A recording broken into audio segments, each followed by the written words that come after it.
aliados do ex-presidente Jair Bolsonaro fizeram um protesto nesta terça-feira no Congresso.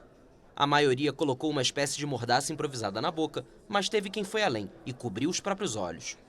O ato foi promovido um dia depois do ministro do Supremo Tribunal Federal, Alexandre de Moraes, ter decretado prisão domiciliar para o antigo capitão do Exército, alegando que ele violou uma proibição de usar as redes sociais. O mais recente episódio foi a transmissão ao vivo de uma ligação com seu filho Flávio durante um dos vários atos de apoio realizados pelo país no domingo.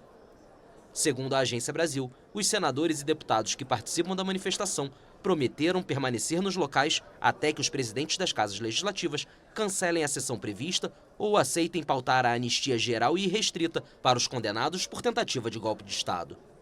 A mídia estatal acrescentou que os parlamentares também querem que seja pautado o pedido de impeachment de Moraes. O presidente da Câmara, Hugo Mota, e do Senado, Davi Alcolumbre, ainda não se manifestaram sobre os pedidos da oposição. Qual?